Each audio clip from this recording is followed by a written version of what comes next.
Gentlemen,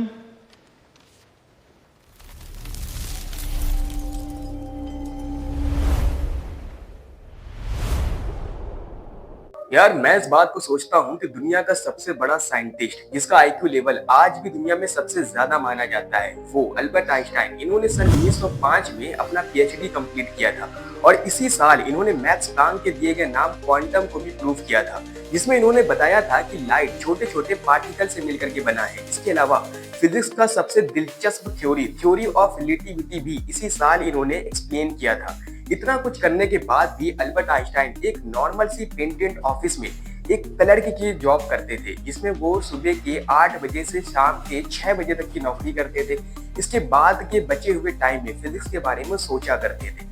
इस सोच ने ही इन्हें कहां तक पहुंचा दिया। अल्बर्ट आइंस्टाइन मैथ्स के टीचर बनना चाहते थे, इसलिए इन्होंने एक स्कूल में मैथ्स के टीचर के लिए अप्लाई किया, जहां पर 21 कैंडिडेट्स थे। उन 21 कैंडिडेट्स में से जो ऊपर के 3 कैंडिडेट चुने गए थे उसमें भी अल्बर्ट आइंस्टाइन का नाम नहीं आया था। मतलब सोचने वाली बात है यार, दुनिया का इतना बड़ा साइंटिस्ट एक छोटी सी नौकरी के लिए अपना इंटरव्यू देता है और उसमें भी वो फेल हो जाता है।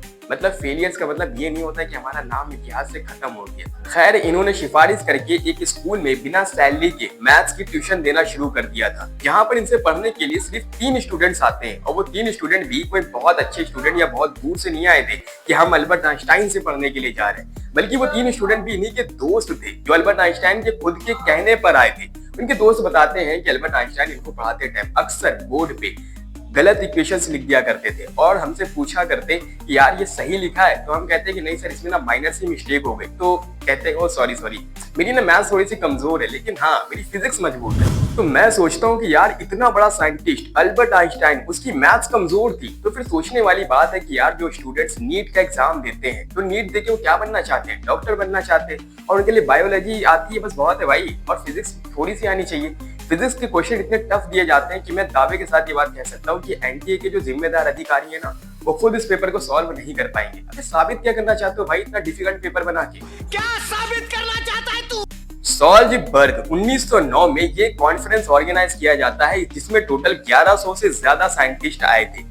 इस टाइम पे अल्बर्ट आइंस्टाइन की एज 26 साल की थी और अल्बर्ट आइंस्टाइन बहुत ज्यादा फेमस नहीं थे, तो इसलिए इनको कोई जानता नहीं था। लेकिन मैक्स प्लैंक को इन्होंने 4 अपने लेटर्स भेजे थे, जिसमें उन्होंने अपने कुछ एक्सपेरिमेंट, अपनी कुछ थ्योरी के बारे में बताया था। अल्बर्ट आइंस्टाइन की इन थ्योरी से मैक्स प्लैंक बहुत ज्यादा इंस्पायर हुए थे। इन सारी बातों को मैं ऑलरेडी 3 पार्ट्स में एक्सप्लेन कर चुका हूँ। तो खैर, अगर देखना चाहते हो तो यहाँ पे आई बटन पे क्लिक करके देख सकते हो। अपने टॉपिक पे वापस आते हैं। मैक्स प्लैंक ने इनको बुलाया था कि भैया आओ और अपनी थ्योरी रिलेटिविटी को यहाँ पर बताओ। उन दिनों मैक्स प्लैंक का दिया गया नाम क्वांटम भी बहुत ज्यादा चर्चे में था और अल्बर्ट आइंस्टाइन इस नाम से बहुत ज्यादा इंस्पायर थे। मैक्स प्लैंक ने क्वांटम नाम दिया था, लेकिन ये खुद इस बात को नहीं मानते थे कि लाइट छोटे छोटे पार्टिकल से मिलकर के बना है।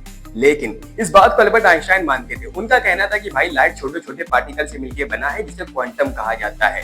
अब अल्बर्ट आइंस्टाइन स्टेज पे आते हैं और स्टेज पे आते ही बोल देते हैं कि भैया सुनो, लाइट जो है ये पार्टिकल भी है और वेव भी, और ये ना तो ऐसा पार्टिकल है जैसा पार्टिकल हम जानते हैं और ना ही ऐसा वेव जैसी वेव हम मानते हैं। ये सुनते ही भैया लोगों में हाहाकार मच गया कि भाई ये क्या बोल लो, ये तो अभी तक हम लोगों ने कहीं सुना ही नहीं है। इस सन को याद रखना, 1909 सॉल्जबर्ग कॉन्फ्रेंस, ये पहला ऐसा कॉन्फ्रेंस था जिसमें अल्बर्ट आइंस्टाइन ने पहली बार ये बताया था कि लाइट के 2 नेचर होते हैं, वेव नेचर भी और पार्टिकल नेचर भी।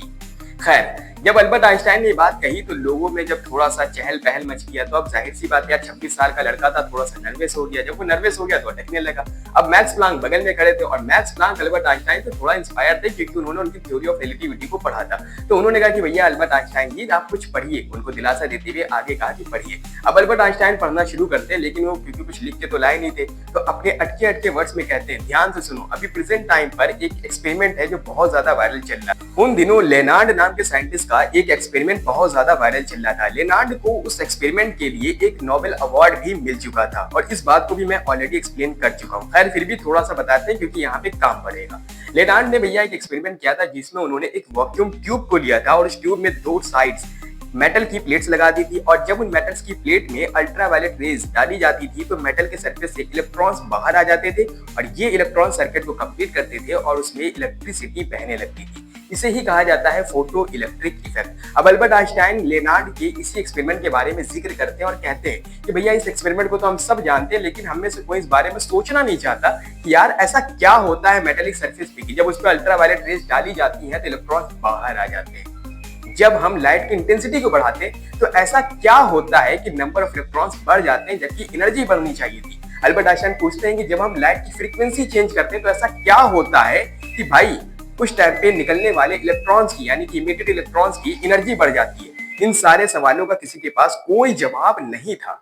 फिर अल्बर्ट आइंस्टाइन कहते हैं कि हाँ, इस बात को हम मान सकते हैं कि जब अल्ट्रावायलेट रेज किसी मेटेलिक सरफेस पे पड़ती है तो ये रेज जो है ये छोटे छोटे पार्टिकल से मिलकर के बना है, जिस पार्टिकल को क्वांटम कहा जाता है। ये नाम मैक्स प्लैंक ने दिया था, ध्यान रखना, ठीक है। उसके बाद उसी अल्ट्रावायलेट रेज से क्वांटम पार्टिकल से इलेक्ट्रॉन्स मेटेलिक सरफेस से बाहर आ जाते हैं जो सर्किट को कंप्लीट करते हैं। अगर हम इस चीज को माने तो हम सवाल यहाँ पर नहीं करेंगे कि ऐसा क्यों होता है। अब यहाँ पर एक बात को हम सब लोग मिस कर रहे हैं, जरा ध्यान से सुनना है। जब कभी भी हम वेव की बात करते हैं, वेव की, तो फ्रीक्वेंसी की बात करते हैं, क्योंकि फ्रीक्वेंसी वेव की होती है, पार्टिकल की फ्रीक्वेंसी नहीं होती है, ध्यान रखना। तो अल्बर्ट आइंस्टाइन ने कहा कि आप सबके पास मेरी बात का काट मौजूद है। मैं यहाँ पर जब फ्रीक्वेंसी की बात कर रहा हूँ मतलब लाइट की फ्रीक्वेंसी बढ़ाई जाती है तो इमिटेड इलेक्ट्रॉन्स की एनर्जी बढ़ जाती है। फ्रीक्वेंसी की बात कर रहा हूँ तो लाइट तो वेव हुई ना।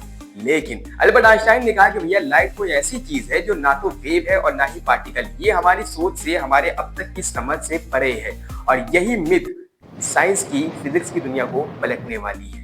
इसके बाद अल्बर्ट आइंस्टाइन ने कहा अगर इस कॉन्फ्रेंस में आया एक भी व्यक्ति मेरी बात से सहमत है तो मैं समझूंगा कि मैं कामयाब हूं। जब अल्बर्ट आइंस्टाइन ने ये बात कही तो पूरे कॉन्फ्रेंस में, ध्यान से सुनना, 1100 से ज्यादा साइंटिस्ट बैठे, कोई भी नहीं सहमत होता। सिर्फ एक साइंटिस्ट अपना हाथ उठाते हैं, योहान स्ट्रॉक।